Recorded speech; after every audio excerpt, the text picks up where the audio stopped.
En las últimas semanas ha habido discusiones de algunos líderes del transportistas, quienes se quejan de los términos de la Gaceta publicada el 20 de marzo por el Gobierno del Estado de México. Por eso vamos a platicar con Raimundo Martínez Carvajal, es el secretario de Movilidad en el Estado de México, para conocer su punto de vista respecto a esta Gaceta y, ¿por qué no?, qué dice de los comentarios de los líderes transportistas del Estado de México. Secretario, muchas gracias por esta plática. No, al contrario, gracias a ti, Pepe Alam.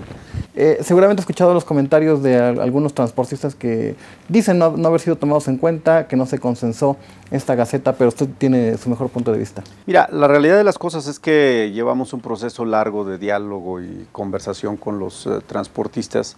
Es un trabajo que hacemos todos los días. No solamente yo, sino mis compañeros, el equipo de trabajo de la Secretaría de Movilidad. Hay una comunicación constante, permanente, pero a veces es más bien el desacuerdo en los contenidos de fondo de los mandatos que se generan a través de la autoridad, ¿no? Y para el caso del que estamos hablando, pues venimos platicando con los transportistas desde el año pasado, nos hemos reunido yo creo que a estas alturas ya con más de 1000 de ellos, y por supuesto en todo momento la idea es traducir lo que nos expresan para poder tratar de llegar a un nivel de entendimiento adecuado que nos permita sobre todo salir de la problemática en la que nos encontramos. Es decir, el Estado de México forma parte de la zona metropolitana del Valle de México, justamente, que es la zona metropolitana que tiene el peor tráfico del mundo. Es decir, tenemos un problema, el peor problema del mundo, no sé si es lo que yo quiero dimensionar, lo tenemos nosotros. Luego entonces requerimos de un pensamiento diferente al que lo creó. Es decir, no podemos continuar con las prácticas que en los últimos 30 años se han venido llevando a cabo en el sector, porque justamente es lo que nos tiene así. Y por si fuera poco, cada estudio que se hace en la materia pues nos va hundiendo más, porque si tú preguntas ahora el nivel de inseguridad que las personas experimentan, de acuerdo con la ENVIPE, que experimentan en el transporte público del Estado de México, ya subió al 92.9%, es decir, ya prácticamente estamos en una condición del sótano. Y pareciera que no pasa nada, es decir, pareciera que cuando la autoridad decide tomar cartas en el asunto y asumir su responsabilidad, invitando a todos los que participan en el sector, es un exceso, es un acto de irracionalidad o de falta de conciencia, de sensibilidad. Yo creo que la sensibilidad que nos debe mover es el hecho de que todos los días se comete el 49% de los delitos en el sistema de transporte de todo el Estado. Entonces, eso a mí me parece que sí debe llamarnos a sensibilidad, debe llamarnos a reflexión. Mientras tú y yo estamos platicando aquí, probablemente alguna señorita, alguna jovencita esté siendo objeto de abuso en algún sistema de transporte. Y yo creo que es cierto que nosotros somos muy sensibles a las manifestaciones de los transportistas, los estamos monitoreando permanentemente, pero aun cuando esto fuera así, los concesionarios del Estado de México no son más allá de 168,000.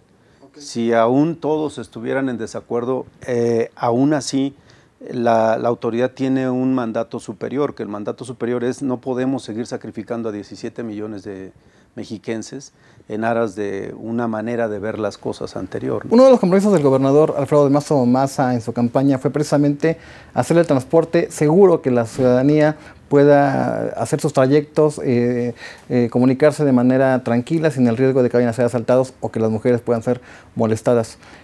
¿Esta Gaceta resuelve en cuanto al tema del transporte esa situación? Arranca realmente es el saque.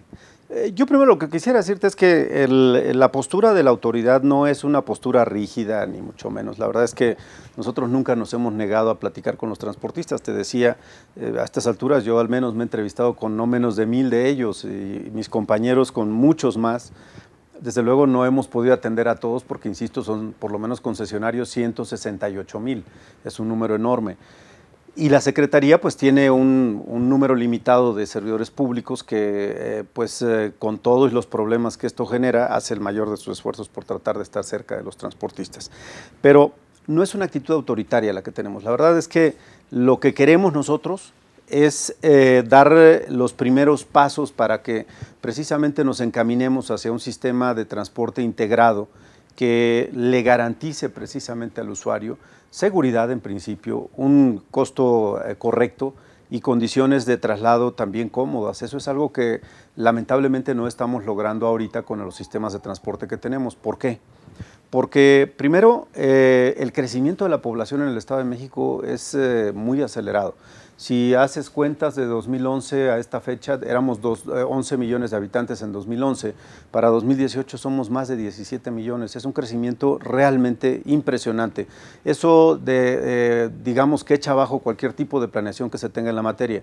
Y ahí yo sí quiero ser muy enfático, a pesar de que no hay una planeación adecuada para este tipo de cosas y que el crecimiento está desbordado y no tenemos manera ahorita de contenerlo, a pesar de eso, tenemos que reconocer que la población se mueve, es decir, el proceso de movilidad se da. Las condiciones en las que se da son justamente en las que tenemos que poner mucha atención, por lo que mencioné al principio de nuestra charla. Entonces, ¿qué queremos? Esto es el saque. Al final del día, todo el trabajo en materia de movilidad, particularmente en el caso de transporte, que solo es una parte, no es la única parte de la movilidad.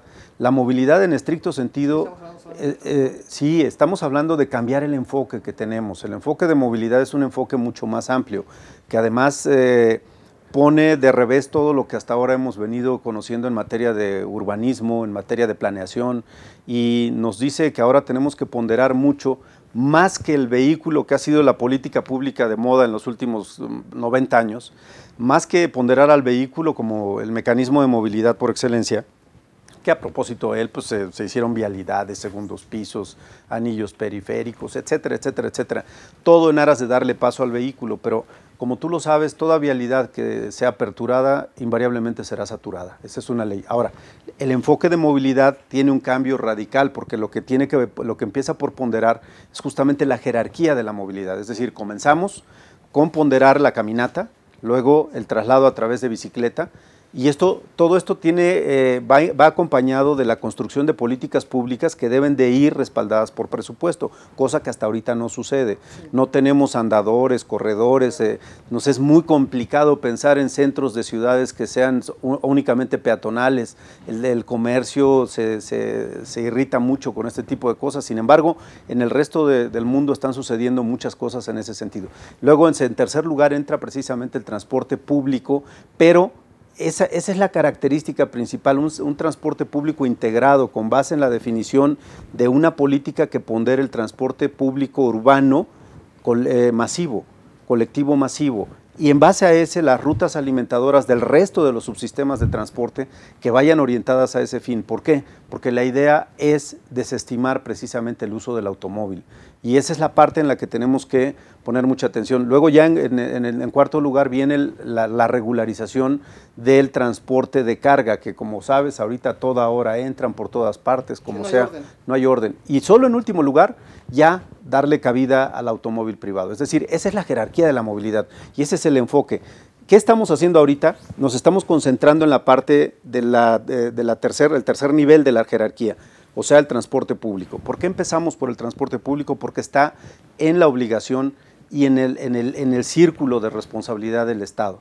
Y precisamente el tema es que tenemos que trabajar con base en el Estado de Derecho, que eso es lo que le da origen a todo esto. ¿Cómo entender este tema del transporte público? Por un lado, se está fortaleciendo el tema de la regulación para los taxis, los camiones que tienen concesión, pero en los últimos años se ha fortalecido también el sistema ejecutivo, hace llamado Uber, Didi, Cabify, que a decir los propios transportistas no cuentan con placas, no cuentan con concesiones, se están operando con vehículos particulares. La visión podría ser, si no se entiende de manera óptima, es que hay dos formas de atender al transporte. Uno, ellos, y otro, empresas particulares que no tienen concesiones pero que están ofertando el servicio. Lo primero que habría que decir es que primero, la llegada de los servicios a través de plataformas electrónicas es un tema global. Es un tema que hay que discutir todavía mucho porque subvierte ciertamente el marco jurídico en el que se inscriben. Yo soy de los que piensan que ese tipo de empresas entran de manera fácil a un mundo muy difícil. El mundo del transporte es muy difícil porque el transportista el operador tiene un conocimiento casi milimétrico de su terreno. Es muy difícil que entren otros servicios sin que ellos se percaten. De modo tal que por ahí lo primero que hay que decir es que no pueden llegar simplemente y que no pase nada. En realidad el taxista, el transportista en general, siente una afectación que es real. ¿Por qué? Porque ha sucedido en todas partes en el mundo. Pero hay que decir algo que es muy importante. Cuando este tipo de servicios llegan a un lugar donde lo que prevalece es el caos, la anarquía, por supuesto que el impacto es todavía mayor, pero justamente lo que nosotros estamos haciendo es comenzando por el proceso de regularización. Esto no lo inventé yo. Así recibimos el sector con 73,000 concesiones vencidas y con otras 32,000 que se estarán venciendo durante el presente año que está corriendo. Es decir, de no hacer nada, al final de 2018 tendríamos 105,000 concesiones vencidas, más lo que se calcula que existe en materia de irregularidad, que por lo menos fluctúa en el 46%, es decir, súmale al menos el 46% más. Pero no se trata de eso, no se trata de bajar la cortina y decir esto no se va a resolver nunca, no.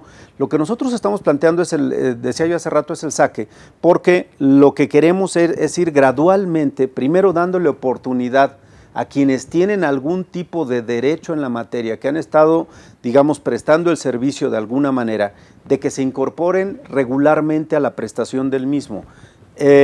Una vez que esto suceda, por supuesto que estaremos en condición y en aptitud de poder retirar a toda la irregularidad. Esto es un tema que yo soy muy enfático en él, lo he repetido muchas veces en varios lugares. Los procesos de regularización, primero, no son rápidos, de hecho son lentos.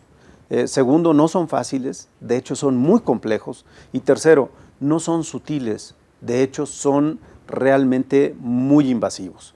Entonces, ¿esto qué quiere decir? Que todos los participantes en el sector, a todos los integrantes del sistema, los impacta de muy diversas maneras.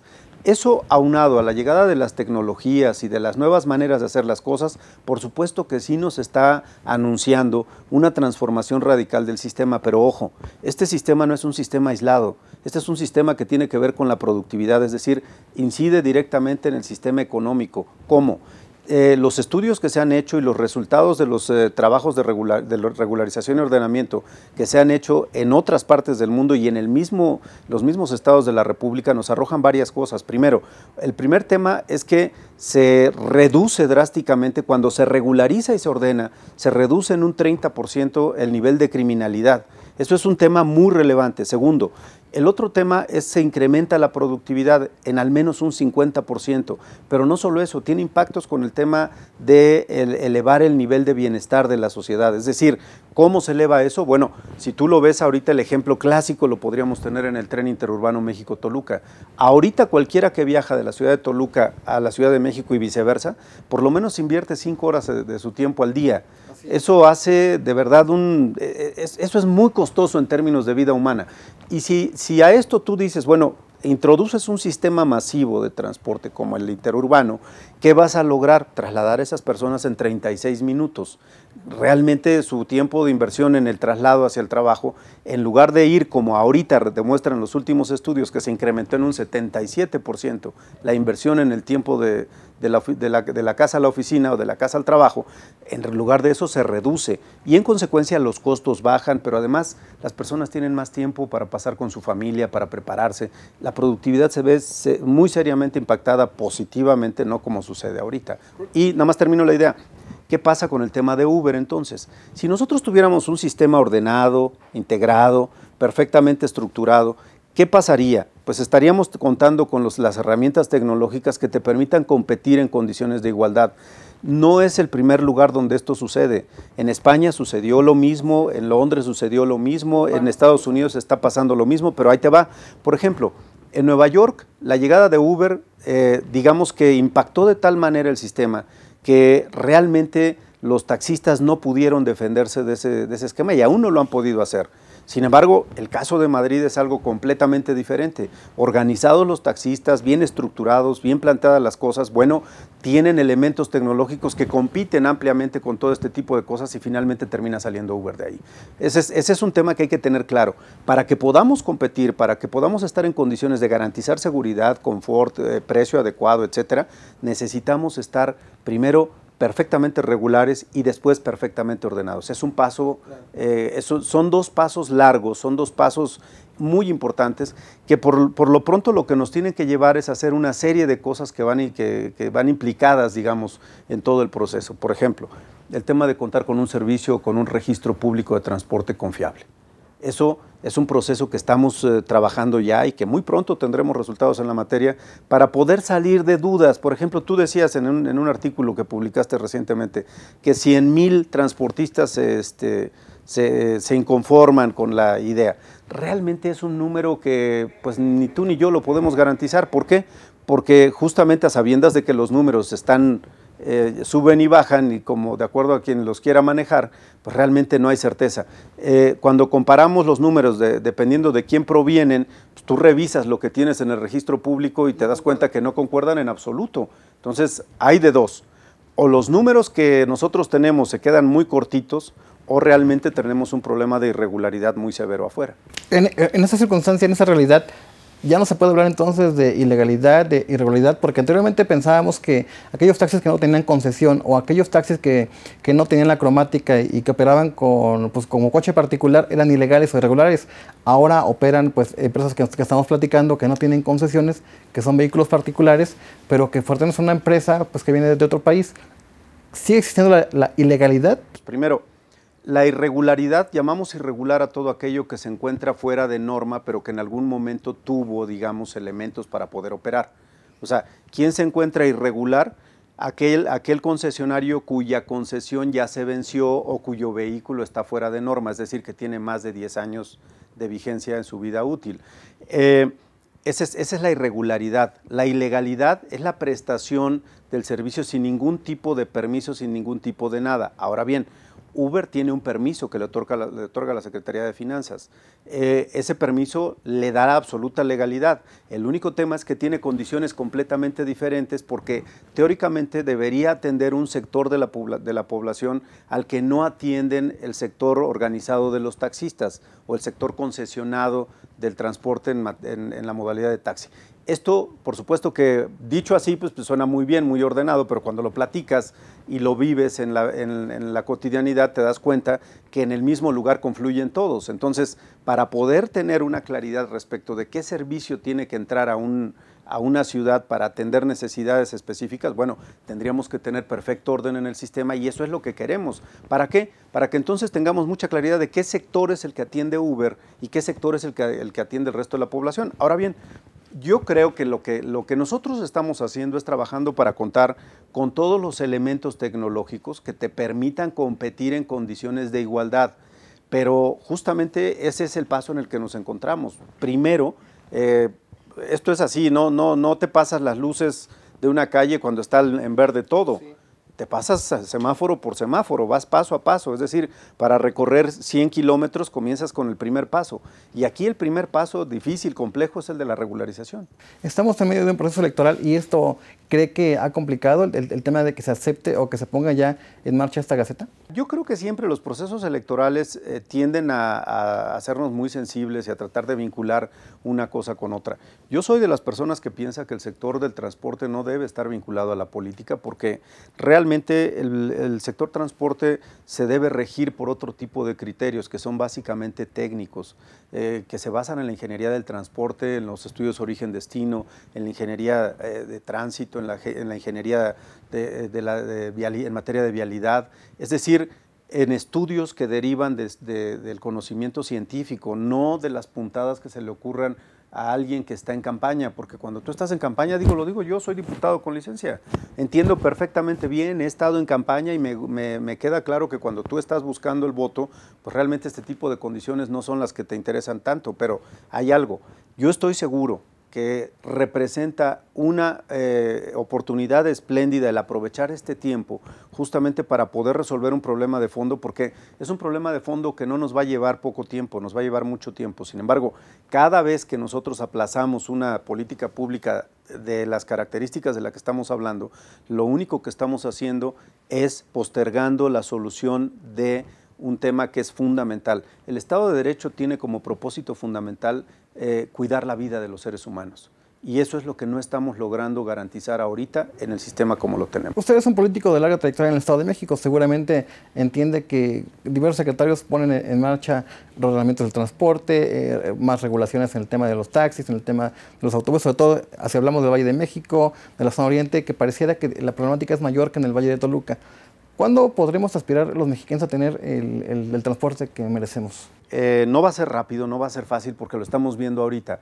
Hay realmente mucha resistencia y te lo pongo de esta manera. Si todos los integrantes del sector transportes estuviésemos de acuerdo, nos llevaría un lapso aún así complejo porque el proceso de ordenamiento es un proceso que tiene que hacerse con base precisamente en definir con toda claridad la política pública de apoyo al transporte colectivo masivo. Un ejemplo clarísimo es el que tendremos en Toluca. En torno a los proyectos de transporte masivo se deben de definir las rutas alimentadoras, organizar a todas las empresas que son las prestadoras del servicio en las cuencas que cubren esa zona y luego con base en eso tener claridad respecto de que esas rutas alimentadoras van a lograr que los sistemas de transporte colectivo masivo estén cumpliendo con las definiciones técnicas que se plantearon. Es decir, ahorita, por ejemplo, si lográramos las metas del interurbano, el interurbano lo que nos dice como meta es poder trasladar a 230,000 personas diariamente de la ciudad de Toluca a la Ciudad de México. Si eso se logra, teóricamente, en la primera etapa de implementación del tren, estarías pudiendo retirar, no que los retires autoritariamente, sino que habría la posibilidad de que al menos 26,000 vehículos dejen de ser utilizados para que sus propietarios utilicen el sistema de transporte interurbano. Ahora bien, en su etapa de consolidación, dice el proyecto que hasta 50,000 vehículos se retirarían del traslado diario a la Ciudad de México. Eso en términos de contaminación, en términos de calidad de vida, etcétera, etcétera, son realmente elementos que deben de pesar en nuestra consideración. Entonces, en torno a eso es que realmente se tiene que articular todo el ordenamiento, pero ahí te va. Esto subvierte todo lo que hemos hecho hasta ahora. ¿Por qué lo digo? Porque todo lo que tiene que ver con el tema de desarrollo urbano te plantea un esquema diferente. En todas las ciudades del mundo, los sistemas masivos de transporte traen acompañado o aparejado un proceso de densificación de las ciudades en torno a donde corren, digamos, esos sistemas. ¿Qué es lo que vendría? Un proceso de densificación que facilite la transportación de la gente, la movilidad de la gente, y en torno a ellos crear los otros subsistemas, es decir, los sistemas de caminata, bicicleta, vehículo, del sistema de transporte integrado, como te decía, y con base en ello también nuevas políticas de usos del suelo, nuevas políticas de desarrollo en materia de creación de ciudad, que te permita pensar de otra manera. Ahora, ¿cuánto tiempo nos va a llevar eso? Yo creo que una de las grandes decisiones que este gobierno tiene como uno de sus grandes retos es la decisión del gobernador de haberse apegado a la Agenda 2030. ¿Por qué? Porque eso te obliga al enfoque de sustentabilidad, que es justamente el que estoy mencionando en materia de movilidad. Ese enfoque va de la mano con la sustentabilidad y va de la mano con la procuración de un mejor esquema, un mejor nivel de vida. Si bien es cierto, la zona metropolitana del Valle de México es muy compleja por el número de habitantes que tenemos, la verdad es que la zona metropolitana del Valle de Toluca no se queda nada atrás. Tenemos un caos realmente muy importante. Toluca es una de las ciudades más contaminadas del país.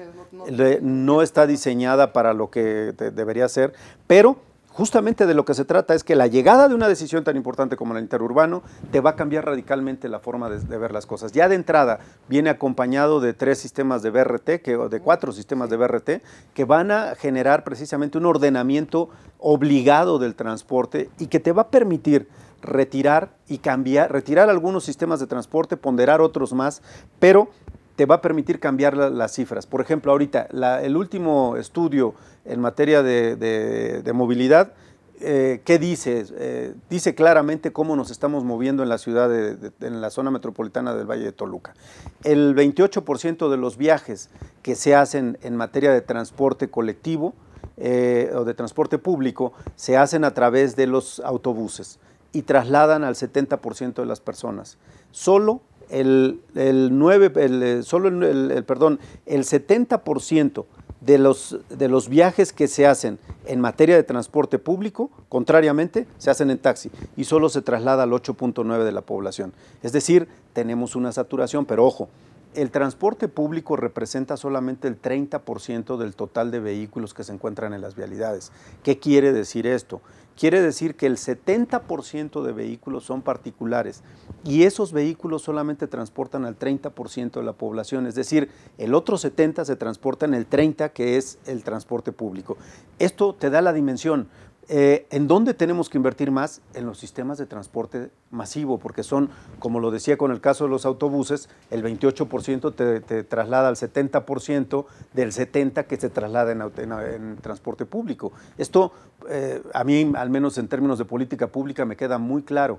Por eso tenemos que empezar por ordenar el transporte público, por eso tenemos que empezar por hacer lo necesario para tomar decisiones que ya son inaplazables y que yo creo que cada periodo que vamos aplazando las decisiones en materia de transporte, de movilidad, de desarrollo urbano, etcétera, lo único que están haciendo es retrasándonos en la historia. Después del desplegado de los transportistas y las posturas que vertieron a medios de comunicación, ¿el gobernador le dio alguna instrucción adicional? ¿Qué se va a pasar en ese sentido? Como te dije, vengo de ser legislador y cuando tú propones una iniciativa, pues tú y yo platicamos muchas veces cuando yo estaba en la Cámara, y tú propones una iniciativa y cuando la pones en la mesa sabes que lo que puede suceder es que que es la menos o la más remota de las posibilidades, es que pase tal cual. Pero la más probable de las posibilidades es que realmente todo mundo la revise, le meta mano, la corrija, le agregue algo, le quite otro tanto, etcétera, etcétera. Al final, lo que entra es muy diferente de lo que sale. ¿Qué quiere decir esto? Yo siempre lo dije en defensa del proceso legislativo, como lo hago ahora en defensa del trabajo que en materia de administración pública hay que hacer. Se trata de perfeccionar un instrumento. Y yo creo que el caso de lo que llaman la Gaceta, que es un acuerdo que se publicó en la Gaceta, que es un acuerdo del secretario de Movilidad, como hemos publicado muchos otros acuerdos y se publican todos los días, es un acuerdo que se puede perfeccionar. O sea, no es la palabra divina, es un acuerdo que se puede perfeccionar, que se origina en las opiniones y la consulta que se ha hecho con la gente. Entonces, vamos a revisar, estamos revisando hasta dónde podemos flexibilizar sin poner en riesgo los temas centrales que le interesan a la sociedad. ¿Pero se mantienen los plazos de ejecución? Es lo que vamos a revisar, vamos a hacerlo porque hay casos donde realmente nos han dado argumentos sólidos, donde te dicen, ¿sabes qué? De plano, los tiempos no me alcanzan, no me dan. Vamos a verlo. La idea es que tengamos claridad en algo. Este es un problema que se origina en el sector transportes, que trasciende más allá del sector transportes por una razón muy sencilla, porque ese sector es el sistema circulatorio de este cuerpo que se llama sociedad. Pero al impactar de esa manera, no significa que la solución se vaya a buscar en otra parte, la solución la vamos a poner nosotros. O sea, nos tenemos que poner de acuerdo, sentarnos con los transportistas, ver los tiempos, ver las condiciones y hasta dónde podemos flexibilizar lo que estamos haciendo. ¿Por qué? Porque de lo que se trata es hacer el bien. Aquí ninguno de las cosas que estamos haciendo tiene como propósito dañar a nadie. Yo creo que es un tema que debemos dejar claro y a lo mejor en eso ha faltado capacidad de comunicarlo precisamente, y eso es en lo que nosotros les pedimos ayuda a ustedes, que nos ayuden a comunicar lo que realmente queremos que suceda. Y lo que queremos que suceda es muy sencillo, es que juntos generemos las soluciones que la población está esperando de nosotros. Y la población está esperando justo lo que tú estás diciendo. ¿Cómo y cuándo vamos a poder gozar de un sistema de transporte digno que es el que nos merecemos los ciudadanos del Estado de México, siendo el Estado de México la entidad federativa más importante del país. Y eso es justo a lo que le tenemos que dar respuesta. ¿Cómo? Con un programa integral de movilidad urbana sustentable, basada en el enfoque de los objetivos de la Agenda 2030, con toda una serie de elementos que tenemos que cumplir, pero en la medida que nos vayamos atrasando, por supuesto que el plazo se hace más largo. En muchas ocasiones la falta de claridad en la transparencia o los negocios llegan a generar dudas en la población. En este caso, para algunos sectores no queda claro cuáles serían las empresas o por qué determinar que cierto número de empresas son las que tengan que llevar a cabo la instalación de videocámaras o de los propios GPS. Los transportistas dicen que no hay libertad, que ellos pudieran colocarlo con otros proveedores, y esto pues genera dudas de que hay negocio de alguien en particular. Mira, a ver, las suspicacias están a la orden del día porque además se trata de un sector donde todo el mundo hace negocios, me refiero a los transportistas. Es decir, es un negocio, de modo tal que no tiene nada de raro que hagan negocio. Pero el tema es que cuando hablamos de empresas que prestan este tipo de servicios, son empresas que tienen que estar certificadas, no son las empresas que dice un funcionario público. Ahora, si el que está en la esquina y está certificado y tiene la capacidad para poder prestar el servicio, por supuesto que adelante, pero es un tema que no determinamos nosotros, eso lo determina el C5 y todos los técnicos que están detrás de todo esto. ¿De qué se trata realmente? Se trata de lograr una nueva cultura empresarial. Yo sé que muchos de los transportistas se resisten mucho al tema del monitoreo, pero mira, el monitoreo a quienes más beneficia es a quienes funcionan como empresas, porque eso les permite tener control de flota, les permite saber en dónde están sus unidades, les permite controlar a sus operadores, que son el corazón del sistema, les permite saber temas relacionados con costos, relacionados con tiempos, con la calidad en el servicio, y cuando esto sucede, las empresas realmente cobran un sentido completamente distinto. Hay muchas empresas en el Estado de México, nosotros calculamos que debe haber por lo menos 30 empresas que están funcionando con estos criterios, algunas más, algunas menos, pero lo que sí es cierto es que ya son el ejemplo a seguir en esta materia. Por cierto, ninguno de los que se opusieron están metidos en esta dinámica, es algo muy curioso. Okay. Es decir, no les parece adecuado echar mano de la tecnología, no les parece que la tecnología sea la solución, no esta, la que sea. Lo ideal es que tuvieran esquemas de monitoreo para que permitieran ellos realmente garantizarle a la población que el servicio que están prestando lo están prestando con seguridad, con limpieza, con transparencia como debe ser. Y no es algo que pudieran garantizarnos ahorita a ellos. Yo creo que vamos a ir viendo hacia adelante. Será un trabajo al que tendremos que abocarnos, de ponderar mucho y sobre todo mostrarle a la sociedad aquellos casos de empresas que están funcionando muy bien, que son un ejemplo a seguir y son en las que nos hemos basado para determinar el camino, el curso de acción que debe darse o que debe formularse para poder llevar a cabo el proceso primero de regularización, luego de ordenamiento y finalmente de consolidación del enfoque de movilidad. Son muchos los elementos y los argumentos técnicos que le dan solidez a esto, no son las ocurrencias de nadie. Nosotros trabajamos en equipo, somos un grupo de trabajo que colaborativamente articulamos las cosas, con frecuencia consultamos a nuestros compañeros de otros sectores de la administración pública, pero vale la pena decir algo. Yo tengo mucha experiencia en este tema, conozco la administración pública, conozco el Estado de Derecho, me he especializado en ello y lo que sí te puedo decir de entrada es que no hemos sido capaces de lograr que los esquemas y las reglas y normas de la administración pública se articulen con el sector transporte. Realmente hay un divorcio muy notorio que ha traído como consecuencia una terrible desconfianza entre quienes participan en este sector, una tramitología que es verdaderamente aberrante y además cansada. Pero estamos trabajando mucho en eso. Muy pronto tendremos un sistema que nos va a robustecer en esta materia, que permitirá realmente funcionar como lo que debe ser el registro público de transporte, es decir, al estilo del registro público de la propiedad, algo que te dé certeza jurídica, que le dé fortaleza a tu patrimonio. ¿De qué se trata cuál es la idea de este acuerdo que se publicó en la Gaceta del 20 de marzo? La idea es darle certeza jurídica al concesionario y al transportista que tiene una concesión y que ahorita lamentablemente su patrimonio se ha demacrado.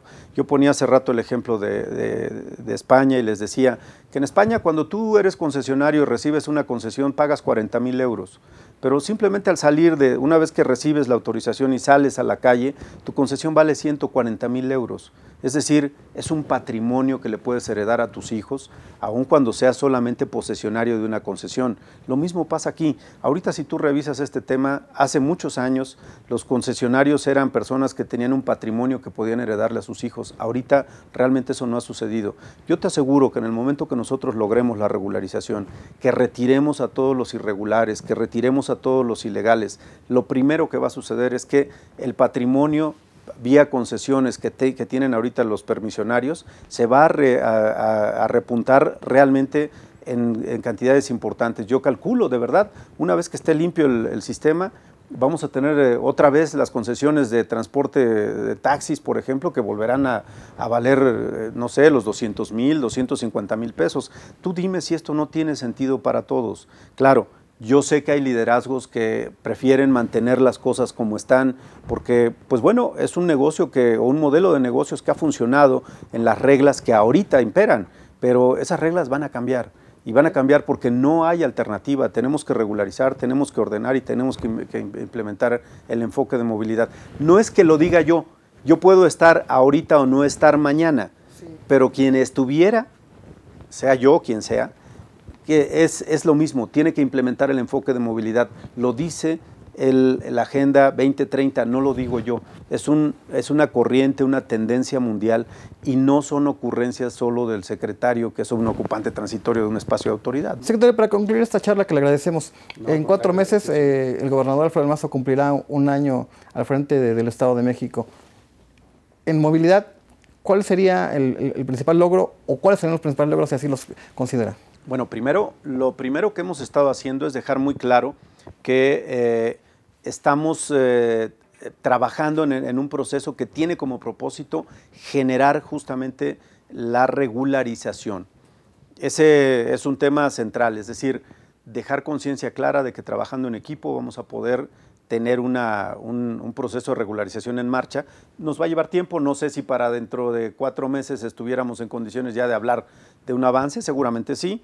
Esto es algo a lo que tenemos que abocarnos. En segundo lugar, yo creo que vamos seguramente a lograr que el esquema normativo que hoy nos regula sea un esquema normativo que nos permita trabajar de manera más coordinada, más ordenada, intervenir de un modo más eficaz en el trabajo que estamos haciendo ahorita, sobre todo en materia de operativos, etcétera. Pero algo que me parece que tendrá mucho impacto es justamente lo que en materia de mejora regulatoria vamos a lograr al interior. Esto, por supuesto, trae como propósito eficientar todo lo que estamos haciendo, transformarnos, porque yo creo que uno de los grandes retos que tenemos en la administración pública es pasar de una visión sectorial a una visión de coordinación para acompañar el proceso de vida de la gente durante todos los días. Es decir, entender que las personas no funcionan como la administración pública. No dice la persona de 7 a 10 estoy en el sector educación, luego de 10 a 12 estoy en el sector seguridad pública. No, o sea, la vida de la gente es una vida integrada, que lo que busca realmente es sentirse acompañada, impulsada, cuidada, y eso es justamente lo que tenemos que lograr, un proceso de administración de las ciudades que nos permita hacerlas más humanas, realmente disfrutables y en una dinámica donde las potencialidades de cada uno se exploten en su máxima expresión. Yo creo que ese es el gran reto y sobre ese tenemos que trabajar y ahí me parece que no hay descanso. Muchas gracias, secretario. Al contrario, gracias a ti. Los invito a que nos sigan acompañando como cada jueves en Política en Corto, pero también tenemos redes sociales, estamos en Facebook, estamos en Twitter y tenemos el canal de YouTube Política en Corto, donde puede ver esta y anteriores conversaciones. Descanse.